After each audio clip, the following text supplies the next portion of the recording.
आज मजलिस इत्तेहादुल मुस्लिम की जानिब से मराठवाड़ा सदर फिरोज लाला साहब, अमजद बेग साहब ज़िला सदर, युवा सदर ज़िला मोहसिन खान साहब और कलीम रमज़ानी जनरल सेक्रेटरी मराठवाड़ा, तमाम मजलिस ज़िम्मेदारान ने आकर आने वाले दिनों में ईद-उल अज़हा की जो नमाज है उसके ताल्लुक़ से परवानगी की एक डिमांड रखे हैं और महाराष्ट्र के सीएम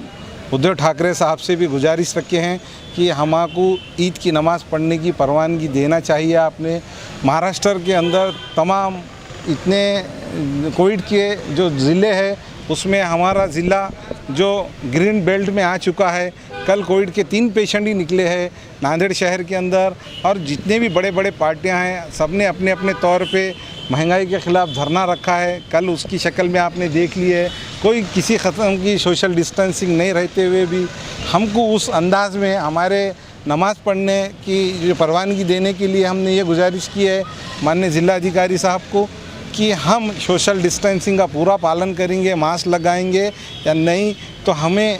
तमाम लोगों को जितना ईदगाह का परिसर है उतने परिसर के अंदर ही हम नमाज़ पढ़ेंगे। ज़्यादा लोग अगर से हमारे आएंगे भी तो हम उनको बोलेंगे कि भाई 1 से 2 बार करके नमाज़ पढ़े जाएंगी और तमाम उसकी वीडियोग्राफी होगी और सोशल डिस्टेंसिंग का पूरा पालन करेंगे। हम जिस तरीके से गवर्नमेंट की जो गाइडलाइंस है वो गाइडलाइंस का हम पूरा अमल करेंगे। आने वाले दिनों में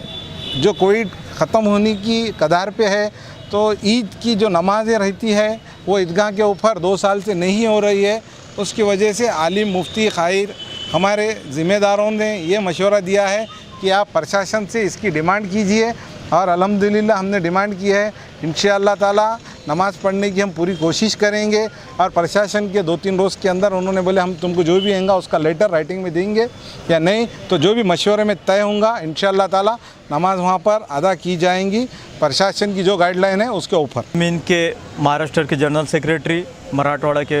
सदर जनाब फिरोज़ खान लाला साहब की क़यादत में आज एक वफ़द ने बशमूल हमारे माविन जनाब साबिर चाउस साहब, जनाब मोहसिन खान साहब, जनाब रिजवान साहब, ये तमाम लोगों ने आज ज़िला कलेक्टर साहब को एक निवेदन दिया। इसमें हमने पिछले ईद उल फ़ित्र की तरह इस बार भी मांग की है कि क्योंकि जब पूरा दुनिया और हमारा मुल्क अज़ीज़ इस वबा से गुज़र रहा था लेकिन आज अल्हम्दुलिल्लाह आज यहाँ पर पेशेंट कम है, आज नांदेड़ ग्रीन जोन में आ गया है। हमने माननीय ज़िला कलेक्टर के मारिफत हमारे इस रियासत के वज़ीर आला से ये मुतालबा किया है कि अब जब यहाँ पर हम लोग ग्रीन जोन में आ गए हैं और यहाँ पर पॉलिटिकल पार्टीज़ को अगर रैली करने के लिए परमिशन दी जा रही है, बड़े बड़े रैलीज़ हो रहे हैं तो फिर क्या वजह है कि यहाँ पर ईद उल अज़हा की नमाज़ को ईदगाह पे पढ़ने की इजाज़त नहीं दी जा रही। ज़िम्मेदारों ने ये भी कहा है कि हम इस जो ख़वानीन है कोविड-19 के उस ख़वानीन का पालन करते हुए हम लोग ईदगाह पर नमाज़ पढ़ेंगे।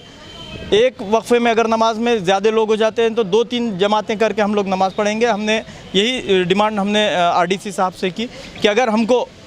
नमाज़ पढ़ने की परमिशन मिल जाती है तो हम इंतज़ामिया को भी कहकर वहाँ पर नमाज का इंतज़ाम करा सकते हैं। इसके लिए हमने आरडीसी साहब से ये भी कहा कि आप 2 दिन के अंदर बज़रिए एक लेटर हमको ये बाबर कराइए कि गोया आप हमको वहाँ पर ईदगाह पे नमाज़ पढ़ने की इजाज़त दे रहे हैं या नहीं दे रहे हैं ताकि हमको काम करने में आसानी हो सके। देखिए अगर यहाँ पर 2 दिन के अंदर अगर ज़िला प्रशासन की जानिब से अगर हमको निगेटिव आंसर आता है और हमको इजाज़त नहीं मिलती है तो हम जनाब फिरोज़ खान साहब की क़यादत में एक मीटिंग अरेंज करेंगे और उस मीटिंग में न सिर्फ पार्टी के ज़िम्मेदारान बल्कि नांदेड़ के भी जो इंटेलेक्चुअल्स लोग हैं उनको बुलाएंगे और मशवरा करने के बाद फिर आपको बताएंगे कि मशवरे में क्या तय हुआ।